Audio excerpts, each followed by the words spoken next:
Oi, gente, é muito bom estar aqui de novo com vocês em mais um episódio do nosso VeraCast. Quando a gente fala que uma pessoa tem uma saúde, o que vem à sua cabeça?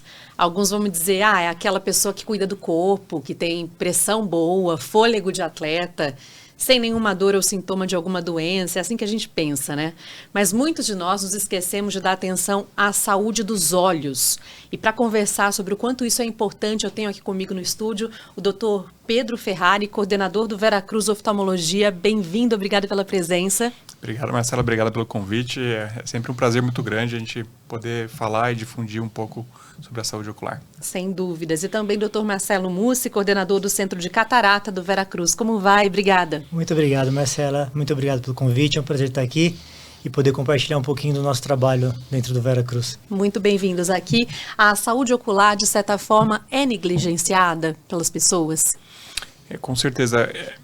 Isso é uma das coisas mais importantes para a gente falar, porque muitas vezes, né, então, se você for pegar em números, né, então, mais ou menos 35 milhões dos brasileiros têm alguma doença, um diagnóstico de doença oftalmológica, né, e muitas dessas doenças, elas são silenciosas, né, então, muitos pacientes não têm o hábito de se dirigir ao oftalmologista ou passar de rotina do oftalmologista, e isso acaba levando diagnósticos mais tardios. Isso, sem dúvida, é uma preocupação grande para a gente. 35 milhões de pessoas no Brasil é um número alto, né? A OMS fala em mais de 285 milhões de pessoas no mundo todo com alguma doença oftalmológica. Qual o motivo para as pessoas não se preocuparem tanto com a saúde dos olhos? Olha, Marcela, é tão difícil a gente pontuar um motivo exato para isso, né? Eu acho que no Brasil a gente não tem talvez uma cultura tanto de cuidado com a saúde, quanto tem em países um pouco mais desenvolvidos. Então, no Brasil, de modo geral, muita gente não tem sequer acesso à saúde, né? Então, a gente vive num grupo muito privilegiado que pode ter um atendimento de qualidade e ter um acesso à saúde boa. E não é todo mundo que tem nem esse acesso, nem essa instrução. Então, as pessoas, às vezes, nem sabem mesmo que deveriam passar. Que o ideal seria, todo ano, passar uma consulta, fazer uma rotina, fazer uma avaliação. Do mesmo jeito que a gente procura um clínico para ver pressão, para ver diabetes, seria ideal passar no oftalmologista para a gente poder também.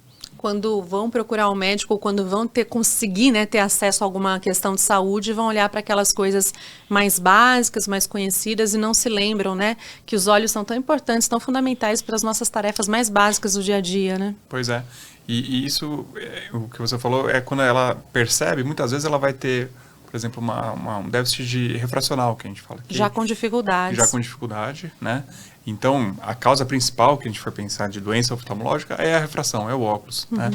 Mas, muitas vezes, o paciente não tem essa necessidade, mas ela tem outras doenças que estão lá silenciosas, estão quietinhas, e a gente vai perdendo esse diagnóstico precoce. Então, por isso que é importante. Vamos entender melhor a pauta de hoje, então, para falar sobre essas doenças, né? Quais são as principais? Tá. Então, assim, quando a gente está falando de doença oftalmológica, isso é uma coisa importante, né? A gente tem desde doenças que vai acometer o recém-nascido e até a população mais idosa, né?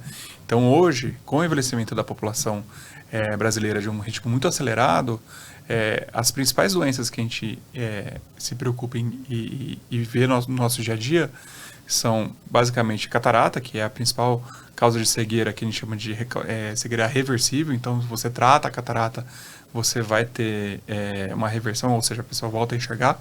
Mas a gente não pode esquecer, por exemplo, de glaucoma, degeneração macular, relacionalidade. A gente tem também a diabetes afetando os olhos, então ela afeta de algumas maneiras, mas principalmente são doenças retinianas, né? E a refração, como a gente já falou. Então, essas são as principais, né? Então, essas são as doenças que a gente sempre vai procurar no paciente, principalmente no paciente com mais idade. Agora, falando especificamente da catarata, ela é uma doença de idosos ou pode acontecer a qualquer idade? O que é exatamente, doutor? Ela é uma doença de idosos, mas não obrigatoriamente de idosos, né? Com certeza, a prevalência de catarata é muito, muito maior. No dia a dia, a cada, talvez, 100 pacientes que a gente opera, 99 deve ter mais de 55 anos.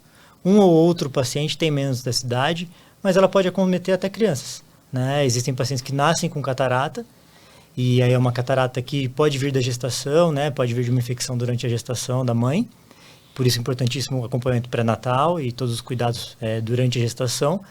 e podem vir ao longo da vida por causa de outros motivos, não só pelo envelhecimento, que é o principal motivo. O que acontece exatamente com os olhos? A gente tem uma lente dentro do olho que chama cristalino. A gente nasce com ela e vive a vida toda com ela. E essa lente é como se fosse o foco da câmera que está captando a nossa imagem aqui. Ela vai para frente, vai para trás um pouquinho e consegue focar no objeto, tanto para longe como para perto. E aí, com os anos, essa lente ela vai envelhecendo, né? Assim como a pele fica um pouco mais fina, o cabelo fica branco, catarata é um processo natural. Todo mundo vai passar por ela, né? Mas ela pode ser mais precoce. Se você tiver um trauma, alguma outra doença, algum uso de medicação muito severo, isso tudo pode acelerar o processo e trazer uma catarata num paciente bem mais jovem do que a gente está acostumado. E por que com os diabéticos há uma preocupação específica com a saúde dos olhos? Porque, primeiro, o diabético também pode desenvolver a catarata mais cedo, isso é uma das coisas, né? Então, o paciente com uma diabetes controlada, ele vai ter, eventualmente, a catarata de maneira precoce. Mas a principal doença, que é o que a gente sempre se preocupa, então, que o endocrinologista que trata, fala, olha, você já fez seu fundo de olho, né? E isso é uma coisa extremamente importante, porque a diabetes, ela vai levando uma doença dos vasos da retina, e com isso vai tendo como se fosse uma falta do suprimento sanguíneo. Isso vai causando inchaço, pode levar a descolamento de retina, pode levar até um tipo específico de glaucoma, né? Então, você divide uma doença mais do centro, como da periferia, mas muitas vezes ela leva a uma cegueira irreversível. Por isso que você diagnosticar de maneira precoce, então fazer o fundo de olho, identificar alguma coisa de maneira bem no comecinho, você pode fazer um laser e evitar toda essa cascata muito ruim para os olhos do paciente diabético. E aí manter a doença controlada também é fundamental, né? Sem dúvida, né? Então, e aí isso é uma doença específica, mas, por exemplo, se você pegar, e aí não só diabetes, mas como qualquer outra doença crônica, hipertensão, diabetes, você vai ter maior risco, por exemplo, de você desenvolver um glaucoma, de você ter um glaucoma menos controlado, porque o glaucoma é uma doença do nervo, né? Então, você tem uma vasculopatia, como a diabetes, que é uma doença do vaso, você vai piorar o glaucoma também, você vai piorar outras coisas, né? Então, por isso o controle de qualquer doença crônica para os olhos é fundamental. Agora, doutor Marcelo, dos problemas de refração, né, que o doutor Pedro trouxe aqui para a gente, citou alguns, a gente tem uns termos já mais populares, né, miopia, hipermetropia, astigmatismo, qualquer pessoa pode ter? Qualquer pessoa pode ter. Não qualquer pessoa vai ter tudo ao mesmo tempo, né? Geralmente, o paciente ou tem miopia ou hipermetropia e pode ou não ser acompanhado do astigmatismo também, né? Mas até pode acontecer do paciente ter miopia em um olho e hipermetropia no outro. Não é tão comum, mas às vezes acontece. Mas qualquer pessoa pode ter. E é uma coisa que também ao longo da vida pode se desenvolver. E a diferença entre eles popularmente falando aqui, né? Quem enxerga melhor ou pior, de perto, de longe, qual seria essa diferença? O míope tem mais dificuldade para enxergar de longe e o míope geralmente tem uma visão muito boa para perto, né? Então o míope é um paciente que às vezes é um dos motivos que o paciente não vai ao oftalmologista, né? Ele tem uma dificuldade para longe, mas ele não tem uma atividade de longe, não dirige, talvez tenha uma atividade de trabalho no computador, fica dentro de casa. Não fica disfuncional. Não fica disfuncional. Então acaba não procurando oftalmologista por conta disso. Já o hipermétrope, contrário. O hipermétrope geralmente apresenta uma dificuldade inicialmente para perto, mas isso tudo depende um pouco do grau.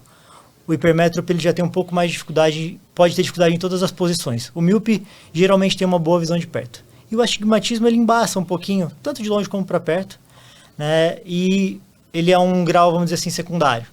Se o paciente tem uma hipermetropia ou uma miopia, ela pode até compensar um pouquinho esse astigmatismo e melhorar a visão. Tem algumas pessoas que relatam dificuldades à noite, especificamente, né? Por exemplo, para dirigir, para enxergar um pouco a sinalização. Isso também é alguma doença ou é só uma dificuldade que a gente vai desenvolvendo? Ela pode ser... na verdade, você pode... Normalmente à noite você tem um contraste menor, então é mais difícil mesmo. Então, muitas vezes, por exemplo, um paciente com catarata, o primeiro sintoma do paciente com catarata pode ser a dificuldade de dirigir à noite, porque ele tem uma diminuição dessa sensibilidade ao contraste, que a gente fala, né? Então, qualquer doença que diminua o contraste pode fazer isso, não só a catarata. Um glaucoma, uma degeneração macular, o próprio grau não corrigido, né? Então, uma alteração da córnea, que é, por exemplo, um astigmatismo, alguma coisa, pode levar a isso, né? Até um olho seco, por exemplo, que é tão prevalente, tão comum, e principalmente na nossa região, aqui em Campinas, que é super seco, tudo. E nossos hábitos também hoje de ficar muito em tela, em ar-condicionado, então tudo isso vai somando. Então, assim, é um sintoma comum que pode indicar muitas doenças e muitas vezes relacionadas aos nossos hábitos também. E o chamado deslocamento de retina? O que acontece exatamente com os olhos? Então, descolamento de retina é uma doença mais rara, né? Mas ela tem uma prevalência relevante pelo fato de poder levar uma cegueira irreversível também, né? Tá. Basicamente, existem alguns fatores de risco e alguns tipos, né? Então, por exemplo, o diabético tem um tipo específico de descolamento de retina, mas, por exemplo, o paciente míope, ele tem uma fragilidade na periferia da retina, né? Então no finzinho da retina, e ele pode ter como se fosse um rasguinho, e aí o líquido entra e a retina descola. E né? é grave? E é super grave porque a retina é responsável por receber a informação de visão nossa, que é a luz, né? E ela transforma em impulso elétrico e ela vai gerar, vai levar essa visão para o nosso cérebro. Então, se você tem esse descolamento e é um tecido neural, é muito complicado porque você não vai ter mais essa interpretação, né? Porque não vai passar mais a informação. E quanto mais você demora para operar, pior vai ser a recuperação desse paciente, né? Então, é uma das poucas urgências oftalmológicas, né? Agora, para quem está nos acompanhando, ficar ligado aí aos sinais, né, de que os olhos não vão bem. Tem alguns sintomas específicos que é bom ficar atento? Olha, acho que, aproveitando, né, a deixa do descolamento de retina que o Pedro está falando, acho que os principais sintomas são uma baixa de visão súbita, né, ou uma cortina, uma perda de campo visual. Se o paciente perceber que em algum momento existe uma mancha progressiva, permanente no campo de visão, esse é um dos sintomas mais graves que o paciente tem que procurar o oftalmologista com mais urgência possível, assim, se possível no mesmo dia que sentiu o sintoma. Porque o descolamento de retina, a retina é um tecido nervoso, igual a coluna, né, o neurônio. Então, quanto mais tempo passa, como o Pedro falou, pior o resultado de recuperação, né? Essa fibra não se regenera. Então, o principal sintoma, acho que, de gravidade é esse. E é claro, né? Um olho vermelho, um olho com secreção, um olho que arde, um olho que coça. A gente fala que assim, não é normal a gente ficar sentindo nossos olhos, lembrar que os olhos estão aqui. Do mesmo jeito que a gente não presta atenção que a gente está respirando o tempo inteiro, Sim. Não é para a gente ficar sentindo que a gente está piscando o tempo inteiro. Não é para incomodar. Não né? é para incomodar, exato. É claro que, eventualmente, o tempo seco, uma condição diferente, fui para a praia, me expus num lugar com muita poeira, você vai sentir alguma coisa, mas no dia a dia não é para incomodar. Então, qualquer coisa que traz um desconforto na região dos olhos, acho que é super válido buscar um atendimento. Mas um ponto importante que a gente falou, um dos principais fatores de risco do descolamento de retina é a miopia, né? E aí a gente vai para uma outra coisa que o aumento da miopia, né? Então, principalmente crianças hoje, principalmente por mudança dos nossos hábitos, de ficar menos expostos a áreas externas, então fazer atividades ao ar livre e ficar mais focadas em telas e dentro de casa. Objetos muito próximos do rosto também. Objetos próximos, né? Isso tem levado a um aumento da miopia, não só o aumento, mas principalmente o aumento da graduação, né? E o que é importante também, isso é super relevante a gente falar, que hoje tem tratamento para isso, né? Então, é uma coisa completamente diferente para a qualidade de vida do adulto e para esses fatores de risco, é o quanto que essa miopia vai chegar. Então, hoje a gente tem desde óculos especiais, lente de contato especial, medicações que você usa para diminuir essa velocidade de aumento, né? Porque se você conseguir pegar um paciente que lá com 10 anos está com 3 graus de miopia e manter ele com 3, no máximo 4, é completamente diferente, os riscos são muito menores do que você pegar um paciente com 9 graus de miopia, né? Então, existe um movimento muito grande do Conselho Brasileiro e mundial também, da gente estimular as pessoas a fazer, principalmente, mais do que o uso excessivo da tela, que ele traz outros problemas também, mas a maior evidência hoje é a baixa nível de atividade ao ar livre, né? Então, você estimular a criança a fazer atividades ao ar livre é super importante. Muito relevante essa informação. Agora, falando também dos sintomas aqui, vou acrescentar os olhos amarelados, né? Em alguns casos, eles podem ser sinais, sintomas de outras doenças que não estão necessariamente relacionadas aos olhos. Com certeza. Na verdade, a gente gosta de brincar que os olhos muitas vezes é a janela do nosso organismo, né? Então, os olhos amarelados, ele está muito relacionado a doenças sistêmicas, né? Muito relacionadas a doenças do fígado, né? Mas, ao mesmo tempo, a gente consegue, com fundo de olho, muitas vezes diagnosticar a própria diabetes, como a gente já comentou aqui, mas hipertensão, então aumento da pressão e, eventualmente, doenças neurológicas, né? Então, a gente tem que lembrar que é uma continuidade do nosso sistema nervoso central. Então, o inchaço do nervo, por exemplo, você pode diagnosticar e pode ser relacionado a alguma doença craniana, né? Você pode ter alterações como, por exemplo, um derrame, alguma coisa, e se manifestar com uma queixa ocular, né? Então, eventualmente, o paciente pode... piorou minha visão, né?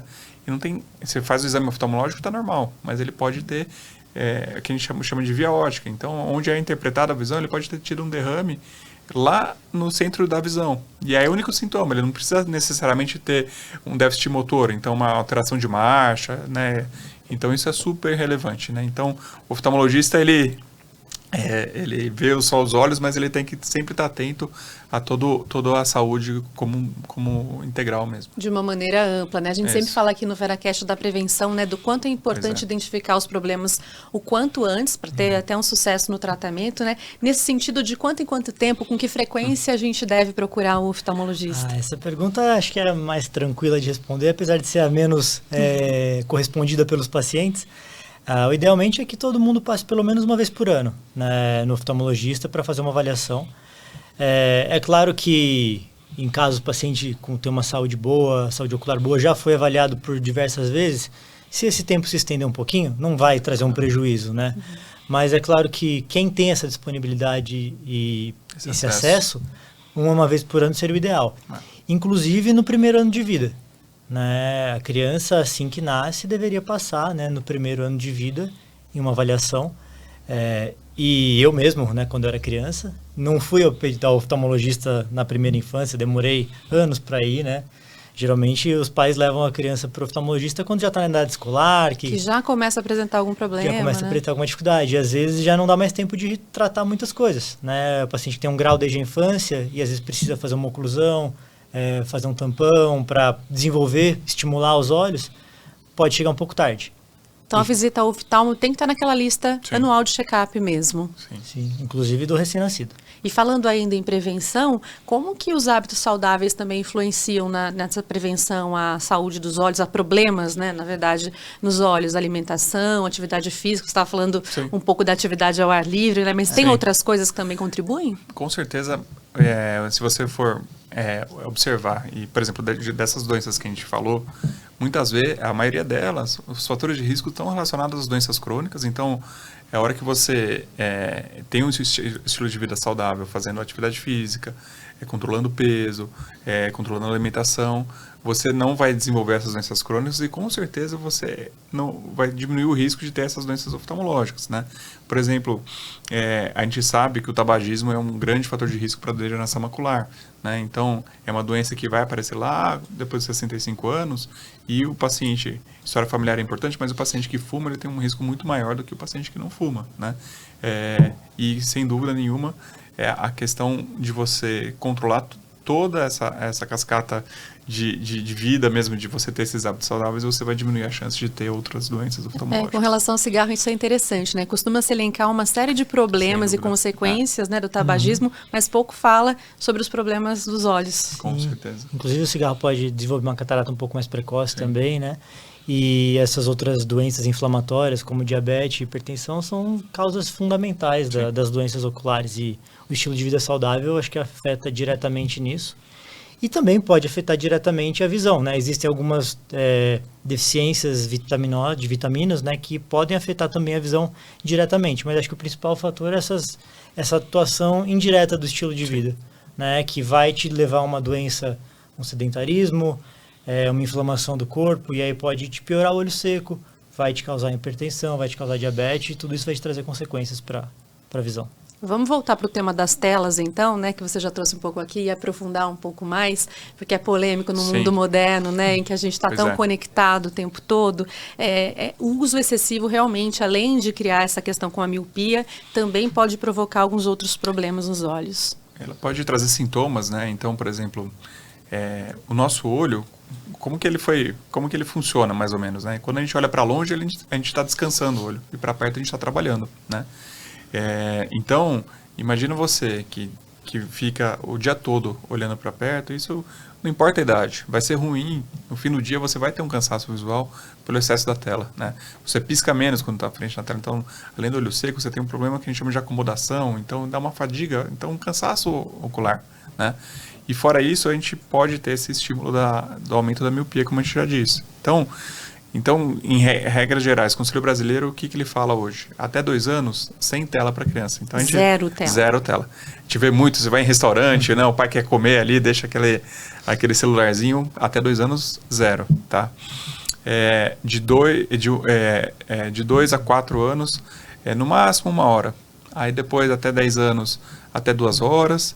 E adolescente, no máximo umas 3 horas. Adulto, a gente fala de 4, tá? Mas quanto menos, melhor. E aí a dica que a gente dá é uma regrinha que a gente fala de 20 em 20. A cada 20 minutos, para uns 20 segundinhos, olha para longe, para ter um descanso dos olhos, né? E evita, né? Porque hoje, muitas vezes, o que a gente faz? A gente trabalha no computador, a maioria das pessoas hoje trabalha no computador, e na hora do descanso, o que ela faz? Ela vai para o celular, né? Ou vai para a TV. Ou vai para a TV.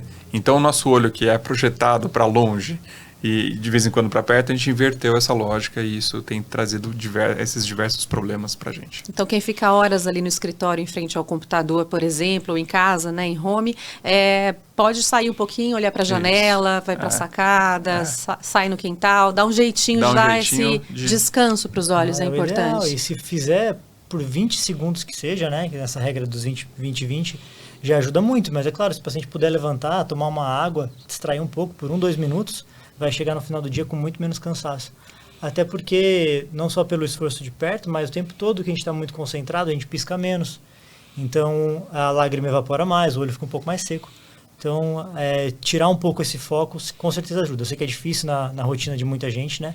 Mas pode trazer um benefício muito legal. E um reforço aí para os jovens que estão nos acompanhando também, né? Pois é, com certeza. Evitar problemas a longo prazo, inclusive. Com certeza, porque a gente ter esse aumento da miopia, né, no olho em formação, como a gente já disse, é super grave, então é super relevante essa dica e as pessoas tentarem levar isso realmente para frente e fazer mesmo. Eu acho que para os jovens, né, e principalmente para os pais que estão por vir ou para os pais recentes, de estimular as atividades ao ar livre para as crianças, né, essa é a principal hipótese que vai evitar a progressão e desenvolvimento da miopia. Em países orientais, na Ásia, de modo geral, existem alguns estudos que mostram que a prevalência de miopia hoje chega aos 60%.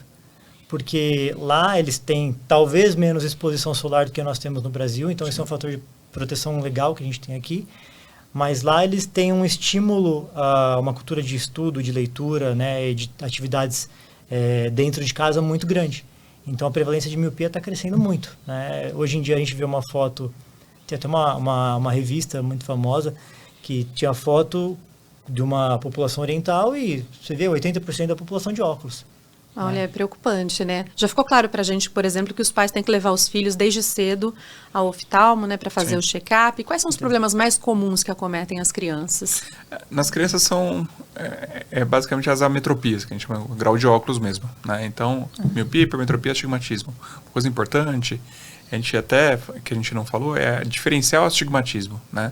Porque o astigmatismo, ele pode ser só um grau mesmo, então uma diferença de curvatura da córnea, por exemplo, mas ele pode ser uma doença como o ceratocone, que é uma doença muito comum aqui no Brasil também, e ela se manifesta como um astigmatismo, então como se fosse um grau, mas ela na verdade é uma fragilidade da córnea, e hoje tem tratamento também, né? Então assim, a ceratocone ainda é a causa mais comum de a gente fazer transplantes de córnea no Brasil, mas se a gente tivesse um acesso à população correto, universal, e as pessoas fizessem a prevenção, a gente tem um tratamento mais precoce que evita que essa pessoa vá lá na frente necessitar do transplante. Então, no mundo ideal, a gente não faria mais transplante por ceratocone. E é o que a gente não vê. A gente vê uma fila enorme no Brasil. Né? Ainda acontecendo muito, então, né? Por isso que é importante essa consulta com o oftalmologista. Isso é importante que seja dito, né?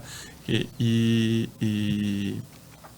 também, numa suspeita, tem que fazer os exames complementares, então, como uma tomografia de córnea, uma ceratoscopia, uma topografia, para saber que doença é. Ter essa diferenciação, né? Acho importante a gente falar também sobre retinoblastoma, né? Sim. Essa doença de nome tão feio, né? Tem inclusive uma campanha do jornalista Thiago Leifert e da Diana Garbin, né? Sobre conscientização, uma campanha para conscientizar, né? O diagnóstico precoce. O que é exatamente essa doença? Que problemas ela traz? Bom, o retinoblastoma é uma doença oncológica, um tumor, que ela nasce, que ela cresce dentro dos olhos da criança. Então, muitas vezes a criança já nasce, né? E ela tem que ser feito o diagnóstico mais precoce, porque é uma das poucas doenças oftalmológicas que o paciente corre risco de vida, né? Então, aí a importância do teste do olhinho bem feito, do diagnóstico precoce, para fazer o tratamento adequado, né? O tratamento é extenso, tem vários tipos de subtratamentos, né? Mas o fundamental aí é o diagnóstico precoce, né? Então, e é importante também, a gente fala muito do retinoblastoma, mas é importante os outros diagnósticos congênitos também da criança, né? Que é o glaucoma congênito, a catarata congênita.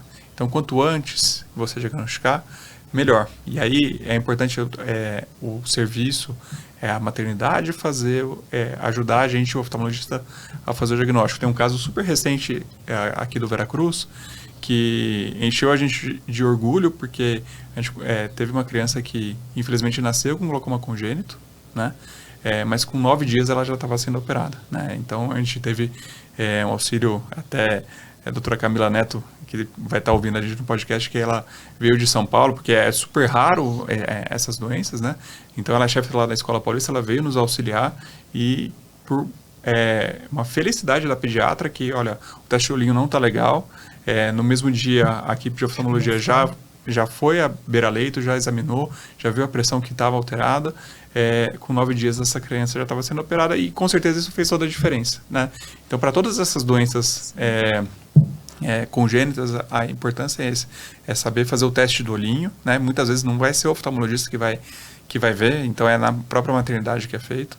E para todos esses casos há um tipo de tratamento possível? Para todos os casos existem tratamentos, lógico, mas nem todos os casos vão talvez ter o mesmo desfecho, né? Algumas doenças podem ser mais graves, outras doenças podem ser mais brandas e o tratamento ser 100% efetivo. Para outros casos, talvez o tratamento não seja 100% efetivo, mas você vai poder dar uma qualidade de vida para o paciente o melhor possível e talvez uma qualidade de vida normal, né? Talvez o paciente não tenha, vamos dizer, o 100% de visão, mas hoje em dia talvez não precise disso para viver com qualidade, para poder ter uma vida autônoma e tranquila. Você consegue reduzir ao máximo os danos, os problemas futuros aí, né? É sempre mais o melhor precoce, possível, e o mais precoce possível, você vai trazer isso da maneira melhor possível. Agora eu queria que a gente falasse sobre automedicação, que é um problema sério, né? E bastante comum, infelizmente. E você sabe que em oftalmologia esse é um tema super delicado, porque existe uma medicação que ela pode levar à cegueira, se você usar, que é o corticoide, né? E é muito comum. E você consegue comprar sem receita, por exemplo, né? É diferente de antibiótico.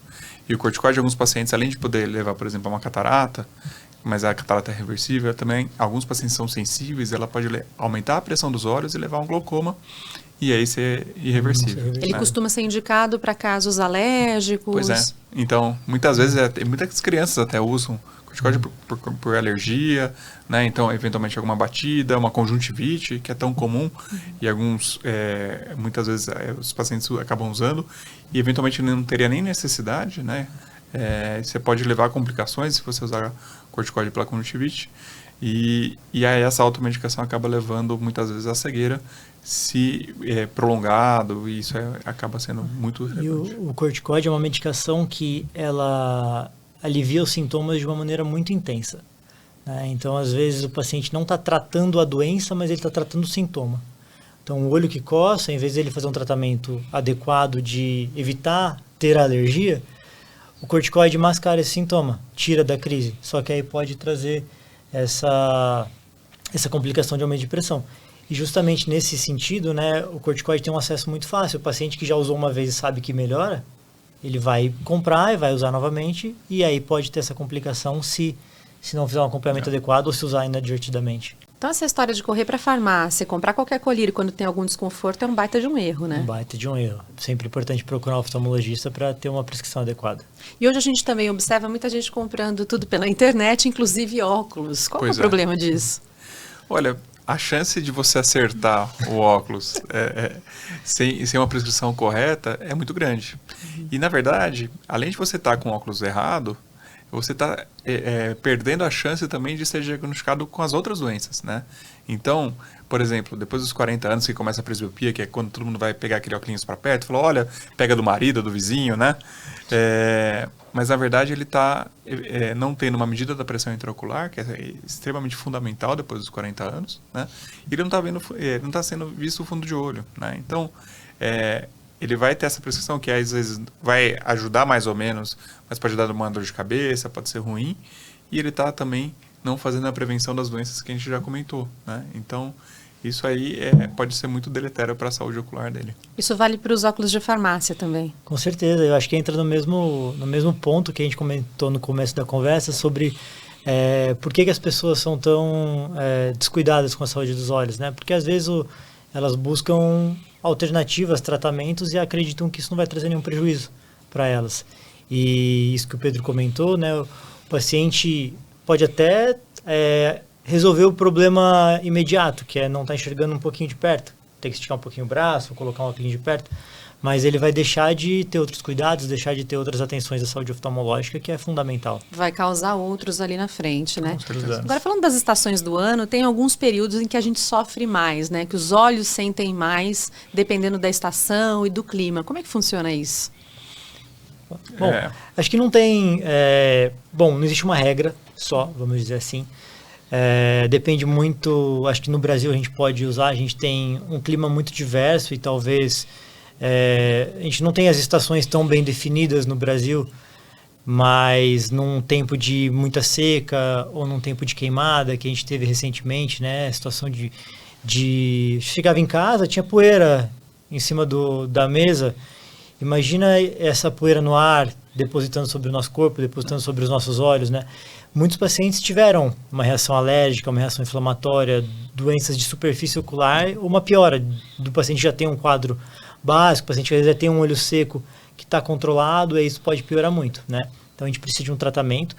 Eu acho que o outro principal ponto em relação às estações do ano, os pacientes que têm alergia, eles podem manifestar mais ou na época de inverno, que as coisas ficam mais fechadas e tende a talvez ter um acúmulo de micro-organismos maior, ou na primavera. Aí depende do tipo de alergia que o paciente tem, por conta da polinização. Né? E aí, às vezes, o paciente que tem uma sensibilidade maior pode ter uma piora dos quadros alérgicos, principalmente as crianças. Crianças e adolescentes que têm um quadro de conjuntivite alérgica mais grave podem ter uma piora nessa época. Principalmente no tempo mais seco, esse período de queimada que a gente estava falando também, essa questão de lubrificar sempre os olhos é algo que é recomendável, claro, com prescrição médica, né?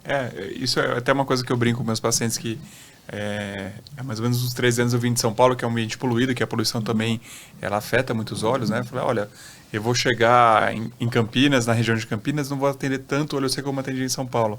Mas aqui eu tenho a impressão até que a gente vê mais, né? Por causa desse tempo muito seco que a gente tem. Essa época do ano cada vez mais seca, né? Esse tempo. E a gente sempre vê algumas doenças que são relacionadas a isso, né? Então, não só alergia, como o Marcelo já falou, mas tem, por exemplo, uma doença que se chama blefarite, que é super comum, super prevalente, e essa época a gente vê bastante caso, né? Então, a lubrificação é importante, eventualmente higiene palpebral, então tem vários tratamentos que a gente faz, mas sem dúvida a gente precisa, primeiramente, diagnosticar, passar em consulta para saber o que está provocando tudo isso, né? Ter a melhor orientação do médico, né? Se a gente pudesse elencar os principais cuidados que nós devemos ter com os olhos, quais seriam? Acho que isso que o Pedro falou, né? Uma boa lubrificação. É claro que se o paciente não tem um sintoma ou não tem uma necessidade, não precisa usar diariamente, mas é sempre bom a gente ter o conhecimento de um colírio hidratante ou lubrificante para eventualmente cair uma coisinha no olho, o tempo está um pouquinho mais seco, ficou muito tempo dentro do ar-condicionado. Então, lubrificar os olhos eu acho que é fundamental. Uma boa higiene palpebral. Às vezes a gente tem o hábito, a gente lava o rosto, lava a cabeça, né, escova os dentes todos os dias, mas talvez não tenha muito hábito de lavar a região dos olhos. E é fundamental higienizar as pálpebras e os cílios diariamente. E aí eu sempre recomendo um shampoozinho neutro infantil, sabonete neutro infantil, o paciente fazer uma espuminha e no final do dia, de olhos fechados, limpar os cílios, sempre de olho fechado, né, evitar de cair dentro dos olhos, porque apesar de neutro, esse caindo, não é ideal que caia, não ter contato direto com os olhos, mas a higiene palpebral é fundamental. Eu sei que também é difícil, depende muito de cada um, mas acho que uma boa noite de sono, e isso ajuda, né, porque é o tempo que a gente tem para descansar também. Os olhos, e o Pedro comentou da blefarite, a blefarite piora muito com o tabagismo, que a gente já comentou também no começo da conversa.